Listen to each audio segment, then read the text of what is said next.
Okay, so this is the I've been working. River Runners Oral History Project, and it's September 12th, 1994. And we're here at Nevills Rapid with the Nevills girls. Joan Nevills, Joan Staveley, is it? Joan Nevills Staveley. Joan Nevills Staveley, and Sandy and Woody Reiff.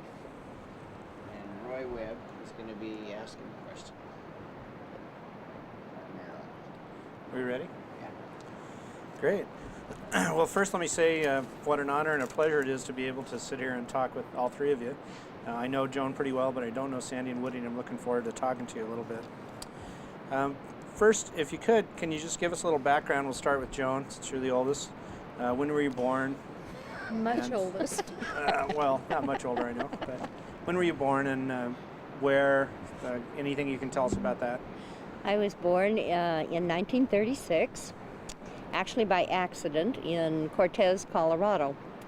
Mom had pulled a tub of boiling water off the stove and down her front, and they couldn't get out to Moab because of the roads, so it went over through McElmo Canyon into Cortez, where I was born, prematurely. What date? October 7th. What about you, Sandy? I was born in Moab, and that was an accident too. I was supposed to be born in Grand Junction, and Mom didn't make it, and that was March 28th, 1941. Okay. Talk a little bit for us about your parents. First, about your dad. What was he like? I know he was muscular, strong. What was he like? Was he a lot of fun when you were kids? Was he a strict disciplinarian? No. But he was a lot of fun. He was probably one of the best playmates, actually, I ever had. Just dumb things. I'll tell one, and then you can tell others. We used to take people out to the goosenecks of the San Juan, and just off the point is a low rock. And we'd get out of the vehicle, grab hands, and go running to the edge, just hell-bent for leather, and go, yeah, and jump off the edge onto the rock. And of course, it would scare people to death. That was great fun. Sandy? Well, I was trying. There are tons of stories I think of when I think of Daddy. The greatest playmate in the world is really accurate. Daddy, I think he took two things seriously: the river and our mom, and everything else was play. And so he figured we were play too. And sometimes he did really wild things like another kid would do. I was real scared of the dark, and they couldn't get me to use the outhouse, which is what we had, because I was so scared of the dark. So my mom finally bribed me with a Hershey bar to go out there. And I got out there, and it was 10, and got out there, got perched, on the little throne. My dad came up behind the outhouse and threw rocks on it and howled like a coyote, and they practically had to pry me off of it. He was like a big kid, and there were lots of incidences like that. He was just fun.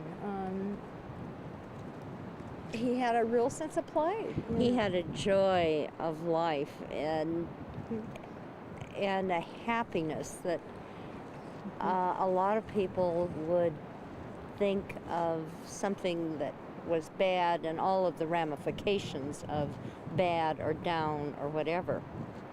And Daddy didn't. He looked at them, and it sounds trite to say he looked at the world through rose-colored glasses, because he didn't do that either. But more toward the rosy hues than certainly any blue hues. Yeah, one of the things he did, I remember, and I don't remember if you were home or not, but one of the things he did was had an old shed, and I don't remember if it always been there, but someone came in and they were talking about how to get rid of this old shed, and and it was cold. I remember it was cold.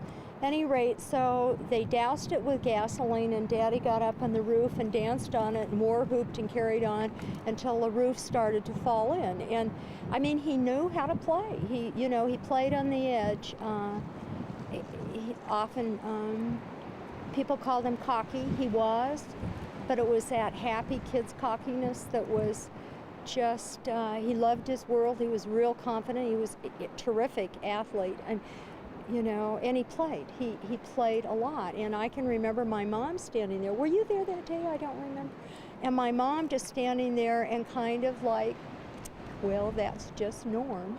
And so As if she could have stopped him. but she wouldn't have if she could have, and that was always the sense, a real secure feeling as a little kid that they were, they just balanced each other. So. Was it a real close match, kind of a love at first sight, very close? Hey, he met her at a dance. He went up to a dance in Monticello with Hilda, who later became Hilda Nielsen, Hilda Perkins. Yeah. And he left her. Well, I think he ended up taking her home, I certainly hope. But he danced with Mom, and 10 days later, they were married. And they chivalried them. They were at Aunt Jenny Barton's in Bluff, and Aunt Jenny was from Sweden, and she said, "Oh, it was so terrible, those innocent children." She said they carried on all night outside their window. She was, and it was a love match. They, even as a little kid, I really knew that. And it was a real warm feeling. But I remember feeling that about when they died together, that it was like, well, that was just A-okay, because they really had to be. Yeah, they really belonged together. But they were funny together, and I think they just had a lot of fun together. I guess that's the best way of saying it. Well, tell us a little bit more about your mom then. We always hear about Norm, but what about Doris? What was she like? Did she take over the discipline for you too? I mean, not that you would ever do anything wrong, I know, but God knows we wouldn't. would she do that? Mom had a pre-war real rubber fly swatter that she had a superb working knowledge of, especially with her oldest daughter. That's because you were a naughty kid. This is true. That is true. I don't think she missed a day. Yeah, Mom was the disciplinarian, absolutely. And then Daddy would undermine it. would get behind her when she'd be spanking or whatever, and and make faces. It was terrible. Because then Mom would get even madder because we were laughing. Oh dear. But yes, Mom was the disciplinarian. She was also loved to read. She loved music. She was a gifted poet and had, as a youngster, and had edited her high school paper, and she had, I know Val Avery, who's a historian at NAU, had said that Mom's diaries could be put into a book without very little editing. She was a real gifted writer. And I only got spanked twice. Joan was the first one, growing up, and Daddy did. I can remember him coming in with a Hershey. He got me once. And he swore all the time, and we didn't know it was bad. We just knew we didn't know it was even swearing, and a great big rock fell off the cliff, and I meant to say crash, and I said, "Oh Christ," and the world erupted. And I could remember thinking, I didn't know it was a bad word, but I knew what I meant to say, so I said, I meant crash. At any rate, I got spanked. And I remember I just sobbed, and carried on, and Daddy came in with a Hershey and went like that. And I remember saying, I don't know why I was spanked. He said, you said a naughty word. And I said, but you say it all the time. That's different. That's what I remember. That's different. And it was like, I remember thinking, when I grow up, it's not going to be different. You know, It's different. yeah, right. Yeah, so much for that. Could you tell us a little bit about Mo? Mo was a very special lady. She had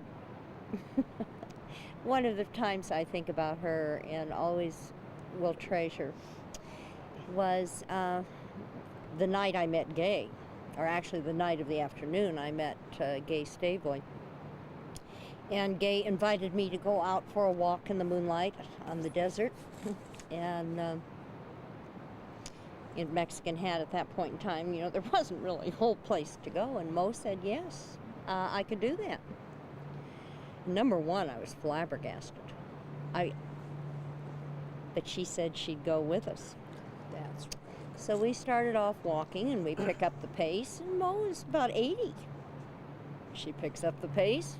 We pick up the pace. She picks up the pace. We took off at a dead run. And, of course, she couldn't catch us. But that was Mo. That's where Daddy got his life from, was Mo, I think. Oh, yeah.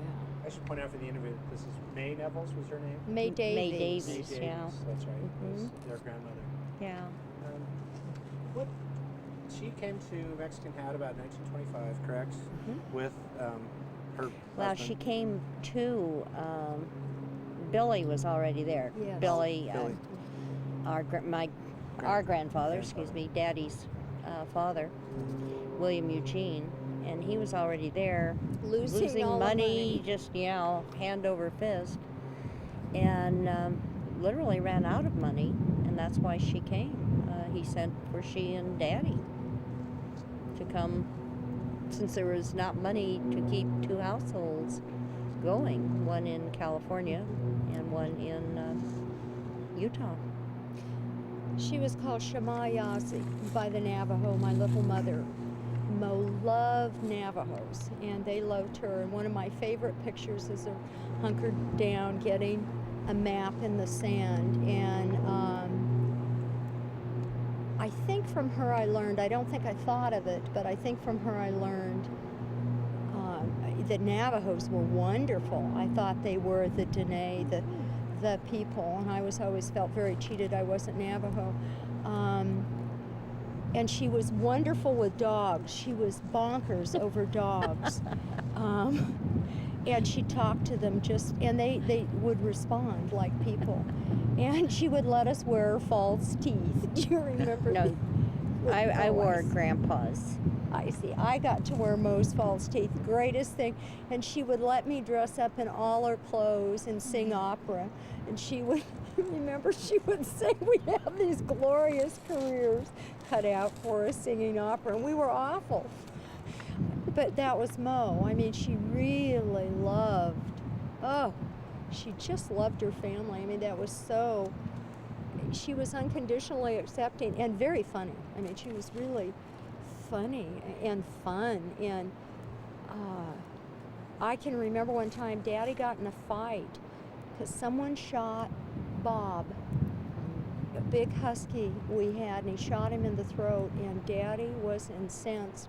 And Daddy was about Lew's size and very wiry and real tough.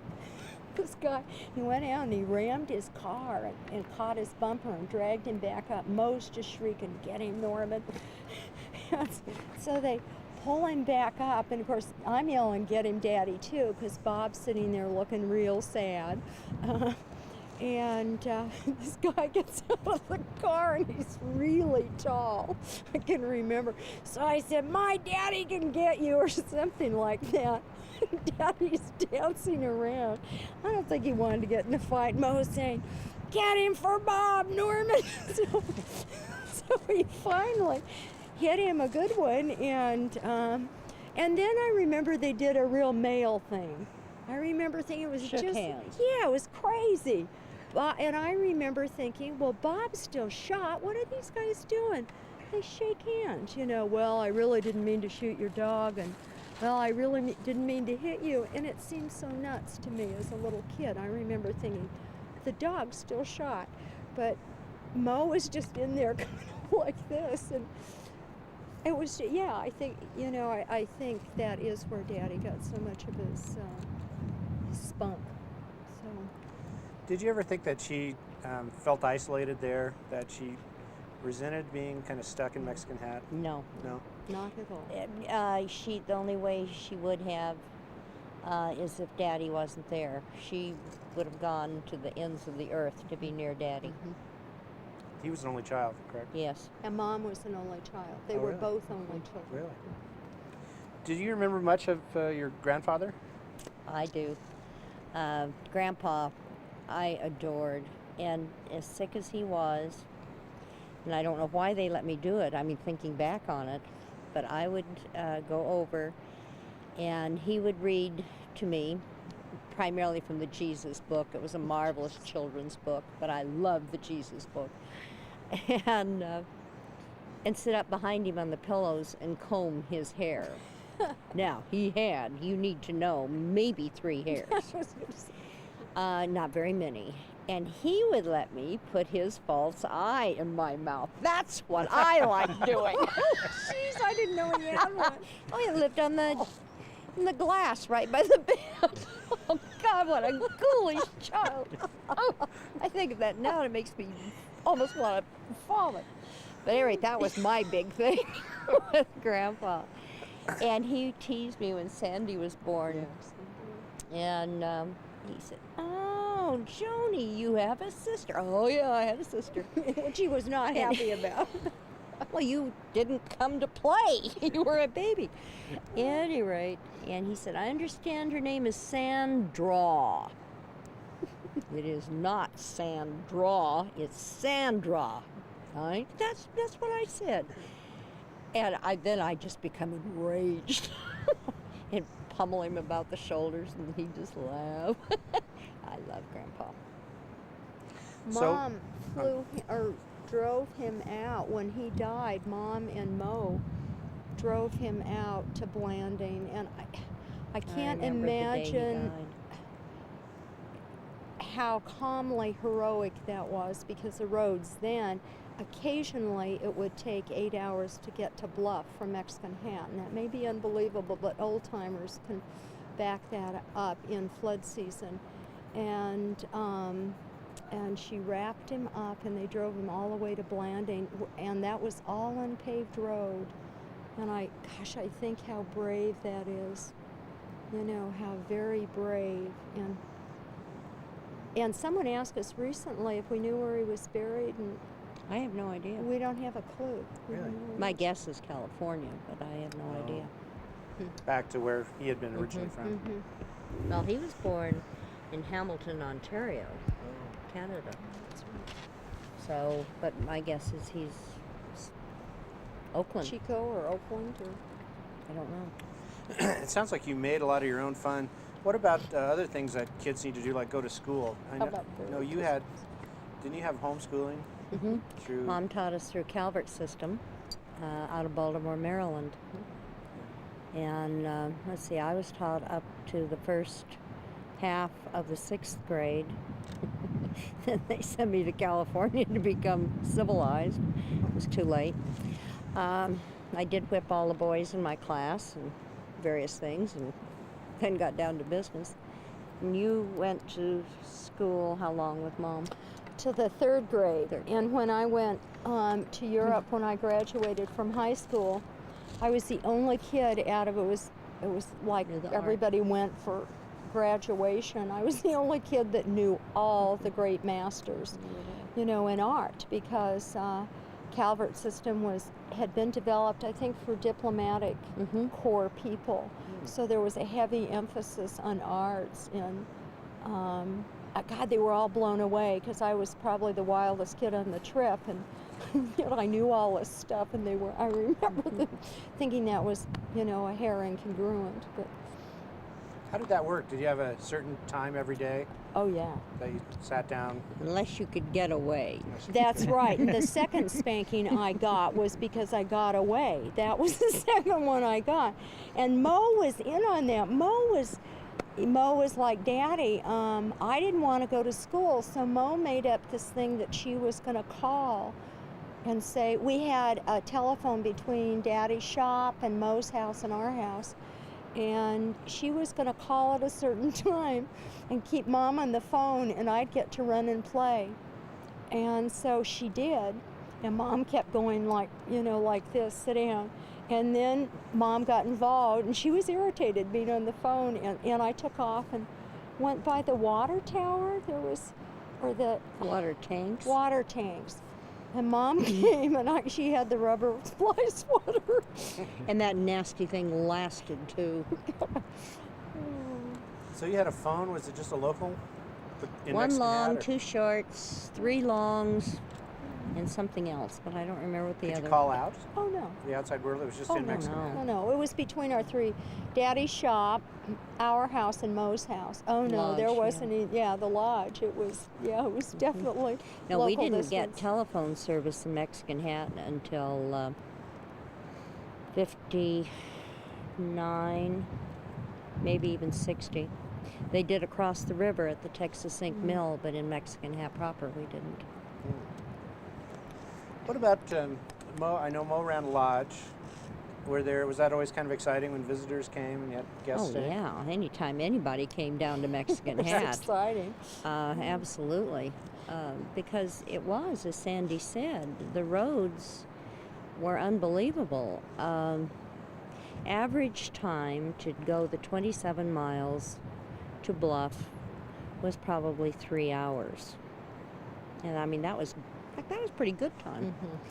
To go to Cayanta, probably about the same amount of time, because there were some good places over there. If the road was passable. If the sand, that was the bad thing on the road between Mexican Hat and Cayanta, was the sand. Not a lot of problem with the mud there. It was on beyond the Marsh Pass area that was terrible with the mud. And there weren't that many washes to run heading south, but we did everything north. Our mail came into Bluff 3 times a week. Tell them about the flash flood and how that, and Comb Wash. Well, Mom and I had gone up, and she had to have known she was pregnant at that point in time. But we went up to Bluff, and when we left,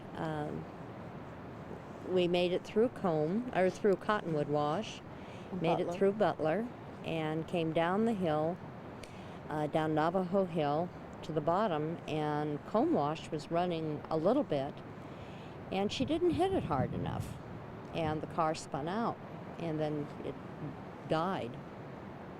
So she got out of the car and realized she was going to have to walk back to Bluff. And she told me to stay in the car. Well, let me tell you, I was not staying in that car, and if I had to take the car apart, I wasn't staying there. I suppose I was, well, let's see, I would have been 4, I guess. And she was so mad at me. And I don't blame her, the frustration level. Well, and the So she- walk was And over she hauls, bad road. yeah, back. she hauls me out of the car, and we start up the hill, and heard a sound and turned around, and here came the flash flood. Big one. And there went our car, just over and over. It went clear on down, about probably, 700 yards downstream, where it got buried. And that was pre-war. Couldn't get cars. The car we got belonged, because Frank Streeter did do some nice things. We got a car that the governor of Utah was supposed to have. Oh, really? When did you, what are your early memories of river running and Norm going on trips, and when did that kind of come into your lives? It was always there.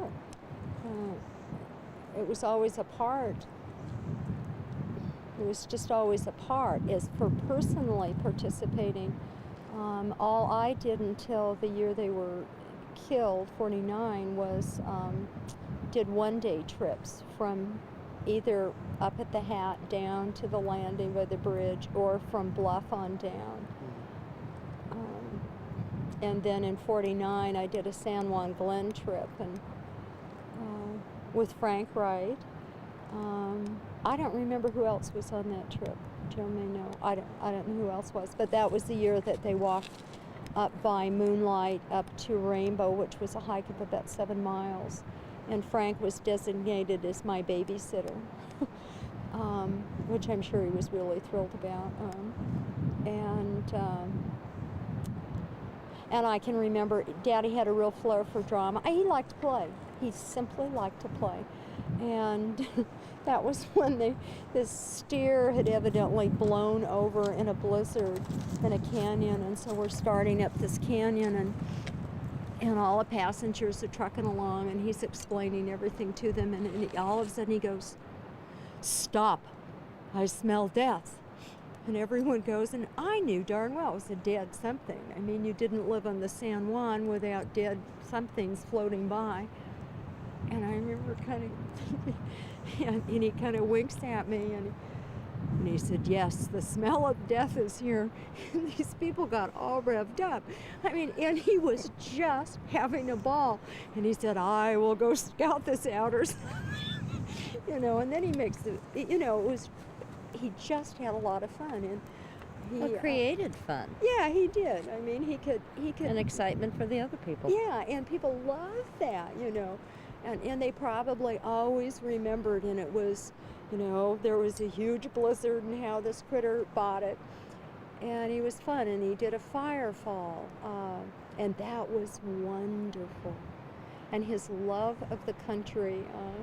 And I don't know if that was a story he made up or... No, it isn't. Okay. The story, but... The story is lovely. Oh, it's a beautiful story. And it was very, very moving. He loved this country, and it showed in his delight of it, and it was fun. So, And the first part of river running that I remember as a very little girl off the river was once I learned... and I started school at age 4, so needless to say, I could print, well, not print terribly well, because we didn't learn to do that, but I could spell. So I got to do the canned goods, because at that point in time, we painted on the cans what they were, and that was my first job. My second job was making up those nasty bedrolls. Oh, I hated doing that, because I was too little to do it. Although I did the same thing to my kids, and they learned too, so whatever. And on the river, really the first trip I remember is one in 46 or 47. I'm sure that I'd gone before, and probably, as Sandy said, down behind the hat. Well, I know I'd done that kind of thing about, because we'd go up and put a boat in periodically just to run someone down as a teaser, and maybe they'd buy a Grand Canyon trip or whatever. Oh, and I know something else that I had to do, and it's held me in very good stead the rest of my life. Every night before the trip would take off, we'd go over to the lodge. Mm-hmm. Daddy would show pictures, answer any questions, the whole bit. But part of my job was to remember all the names of all the people. And it's been great training. I'm pretty darn good at remembering names, even to this day. But that's pretty much what I remember. So it sounds like everybody was involved. You were doing the canned goods in the trips, in the preparations for the trips and the shuttles, I assume. Did Doris run shuttles? I got to go with Mom. Oh, Mom did everything. Mom not only ran shuttles, oh God. I mean, the conditions down there were incredible. She did all the menu planning and a lot of the trip packing and running the shuttles and handling the ground crew in later years, which was usually some starving teenage boy, as I remember. Well, I was thinking of Lamar Wright and those kids that would come down. Well, he was far from starving. Well, I know, but I was he came with his father. Yeah, I was thinking of a couple of other guys, but she was. I always think of her. I don't know if you do or not. I always think of her as like the balance wheel. Yeah, she did an awfully lot of just what Sandy's saying, but all the majority of the people things the letter writing, the brochures, in fact, tremendous letter writing, as you well know. That was all done by Daddy. It was an interesting combination of things that were the way they worked. Daddy did the boats and the boatmen. Mom did the food, the bedrolls. She did the pickup. But Daddy, again, did all the correspondence. It was just a good working relationship. They each did what they did best. I've often wondered how he found time to do all those, write those long, involved, 5-page single-space letters Winter. in the winter. Nothing else to do in Mexican Hat. Winter. Well, we did a lot in the winter. I can remember. Oh, yeah. God, we did tons in the winter, but there were a lot. There was a lot of time during the day. I can remember when there was snow. Remember the sledding behind the truck until Daddy went down a hill and he was pulling us on the sled, and we went down a hill. Just darn near cold cock both of us. Mom wouldn't let him do it anymore, but we sledded and there was always a lot going, and we were allowed to run pretty wild. The one thing we didn't say, and this is my memory, I don't know if I'm right, when we went to school, we had to get dressed up to go to school. Do you remember that dress? Only for the pictures. Oh. Okay, Yeah. that's what. No, for Saturday Evening Post and the pictures, yeah. Other than that, no. And Mom used to braid our hair really tight, and it hurt. I can remember that. So, Well, tell me a little bit. I know it's a real sensitive subject, but You gotta keep that down just a bit. Okay, so Your poor About arm the, has got to be dying. It's not too bad. we're gonna run out of bats pretty soon on this shot, so we'll go and I'll just have to signal you when we run. okay. We'll run out. Okay. Tell me a little bit about the plane crash. I know you were away at school, Joan. I was. Sandy was there. I heard don't it wanna, on the radio. Don't want to go into it. What I was actually interested in, because that's the story of that's real well known. What I was curious about was what happened after. Who came and made arrangements, and how were things taken care of? I honestly don't remember a lot about that. I have very, very carefully buried it. And I know we went to Grand Junction. I was supposed to wait at Wasatch for Jim Rigg to come get me and did not. I went home to Mexican Hat. And did we fly to Grand Junction? We stayed down at the hotel at least one night. and then I stayed with Sid McCullough. And I went with Ruthie and Dr. Jim Rigg. Should have been a harbinger because we were separated immediately. The only thing I remember of the funeral, two things. And one was being embarrassed because Mo wanted to go put some flowers on the casket. Funny how kids do. And the other was Frank Wright crying. Oh, and Jim Rigg. Jim Rigg. And isn't that fun? That's really all I remember. Nothing to add. And then, so let's go on a few years after that. What, you say you were separated? You lived with somebody else? I went back to Wasatch for a while, and I guess finished out that fall semester. And then, is that when I came to California? I don't remember. Our parents were killed flying to our uncle's funeral. Mom's uncles. Yeah, Mom's. So our great uncle's funeral. That great uncle and his wife Nana were the people who we were supposed to go to, but Mom destroyed the will the night before they were killed, and And I think her reasoning probably was that Nana couldn't take 2 kids with Uncle Win gone. Okay, I'm guessing that Plus, was it. Fish Eyes Maslin had evidently expressed some interest in being a godparent or something. And so had Streeters. I mean, it was weird. Any rate, I went out first with our maternal grandmother, and I don't know about you. No one ever asked me anything. No. And I love Nana. But it was real hard, as far as, you know, what my feelings are about it now, as I was exiled. And I don't know, Joni came out, and I don't remember how long you were there, and it was a nightmare. My recollection is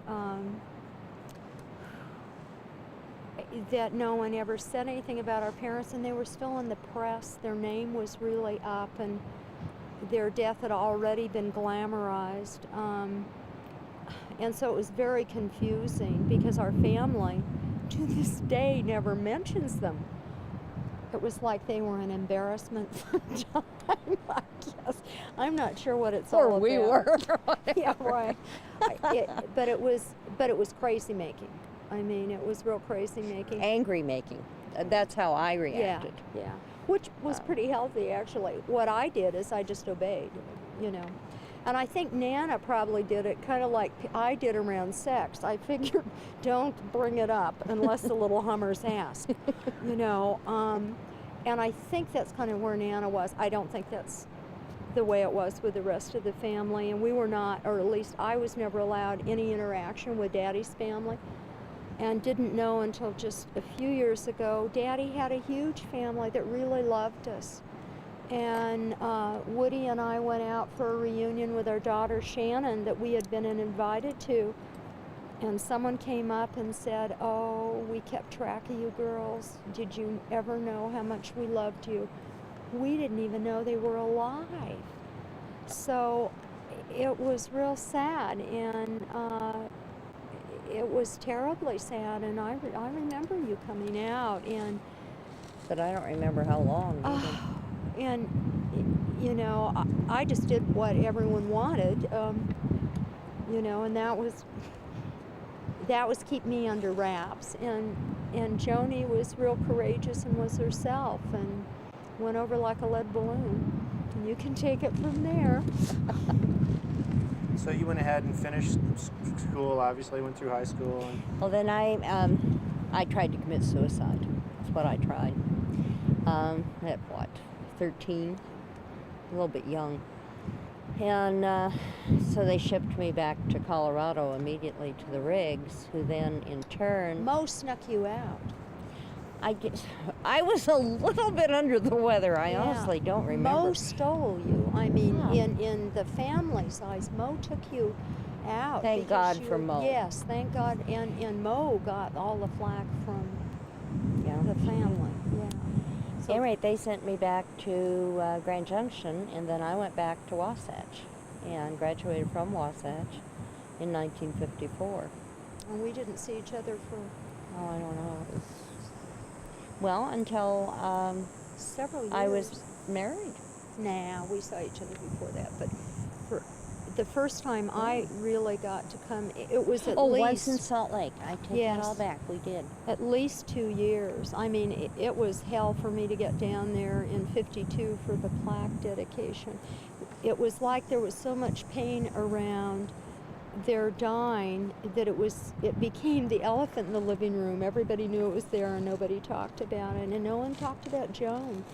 And it was terribly hard. who was making all these decisions? I don't know for sure. I don't know for I don't sure. know. And you said where did you finish school then, Sandy? I graduated from Grand Junction High School, but I went to private school, and I went, let's see, and the second private school I went to, I hated. The first one was very good and very expensive. So they sent me to one that had a very good reputation, and I hated it. And Joni and Gay were married at that time. Gay married me and Sandy. That's true. And the poor guy regretted it every day afterwards. But at any rate, but anyway, Sort of like Woody. So, any rate, I went and lived with Joan and Gay and graduated in Grand Junction. Did you have any awareness of the Mexican Hat expeditions and that, how that had kept going on? Oh yes, Changed? absolutely. Well, So you knew I about didn't. that? Well, I did. Well, needless to say, living with the Riggs, I Yeah, did. yeah. But I was very fortunate because everything, well, not everything, but my family was not lost to me. Sandy was lost to me, but my mom and daddy weren't. You know, that was not a taboo subject, and consequently we talked river running. I went down and ran the river. In fact, my best friend, Susan somebody, when I was a sophomore or a freshman in high school, went down and terrorized the San Juan. And in 1951, because that's when I met Gay. Susan was with me. We got I off was the there. river. Oh, of course. Yeah, got off the river, and Susan and I stayed with Mo at the lodge for a week. So I got to stay home, at least near home. Well, tell us about that. That was my next question, about Gay. How you met that, and then kind of go into how you got back into the river business. Okay. Susan and I were down at Mexican Hat, and at that time there was a real dearth of male pulchritude. And we were both 14 and 15, and consequently interested in such things. And these three lost fellows from Iowa came and stopped at the lodge to ask for directions. And as they walked in the living room, I said to Susan, "The tall one's mine." And left her with two other fellows. At any rate, Gay and I corresponded for several years. And I regret to this day, by the way, of not keeping the history of his family that he wrote one time. You could sell it for a comedy act. It was fabulous. But I didn't. I threw all that stuff away. At any rate, then we were married in 54. And at the wedding, Frank Wright and Dora were there. And Frank gave us a river trip down through the Grand Canyon. And Gay became very interested in writing the story of Norman Nevills and the river. So under that guise, that squirrel, left me in Iowa with a baby and a motel, and came out and ran the Grand Canyon. The following year, we bought back into Mexican Hat, and the following year after that, we bought it back. So that would have been 56? 58. 58. 56 was when he first went. We're in the mud as far as the mud hole. Okay. But It's just really, really dark. I'm afraid that what you're getting is going to be good audio, but the video is not going to Okay. be usable. Well, What do you think? Try it again in the morning? yeah, let's do that. I'm sorry, are You we guys- talking too long? Well, No, not at all. I was probably asking more questions than they wanted. Just things I was interested in too. If you guys are up for it, I'd love to have a little visit. I think we got to start early. We got a long day, and do you guys mind getting up early to try for it? Golly, earlier than 5. Is yeah, that when see, you guys get up? we're up. Yeah. Getting up early. Great. Well, because we do have a long day, but what I'd like to hear about is some of the boat that your dad rode. Okay. And, you know, Oh, kind of what absolutely. those guys were like, and what you remember about those guys, their personalities, and Okay. maybe some of the funny things that happened on the trips and stuff. Okay. Yeah, and I kind of forgot that, but I'd like to ask you a little more about, you went on the Green River, didn't you, in Yes. 47? A little bit about that too, so that's a good idea. And Well, the snake and the salmon in Idaho. That's right. Mm-hmm. Yeah, let's talk about that too and get back to more river stuff. So, Okay, Lew, I'm done. Okay.